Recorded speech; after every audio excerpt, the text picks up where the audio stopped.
आदिवासी लॉंग मार्चवर मंगळवारी मुंबईत बैठक होणार आहे। आदिवासी नेते मात्र मुंबईवर धडकण्यावर ठाम आहेत। दुपारी 4 वाजता मुंबईत संबंधित मंत्र्यांसोबत बैठक होणार आहे। मुख्यमंत्री आणि उपमुख्यमंत्री निर्णय घेतील असं मंत्री दादा भुसे यांनी म्हटलंय।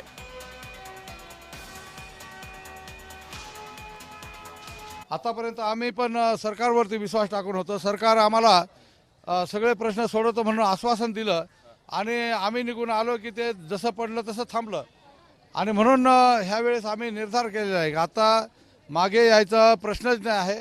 आम्ही एकदा निघालो, सरकारने अटक केली तरी चालेल। इथे हे सगळे उपाशी लोक आहेत, त्याच्या पोटापाण्याचाच प्रश्न घेऊन आम्ही चाललेलो आहोत। या संदर्भातले सर्वस्वी निर्णय माननीय मुख्यमंत्री महोदय, माननीय उपमुख्यमंत्री महोदय त्या ठिकाणी करतील। त्यांनी केलेल्या निर्णयाची अंमलबजावणी आम्ही सगळेजण करू।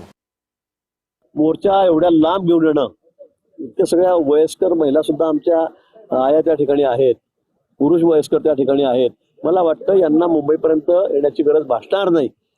उद्या या बैठकीमधून निश्चित जी अपेक्षित आहे ती फलनिश्चिती होईल आणि म्हणून विनंती करायला मी या ठिकाणी आलेलो आहे की रात्री ज्या ठिकाणी मुक्काम कराल त्या ठिकाणी आपण तिथेच उद्या दुपारपर्यंत थांबा।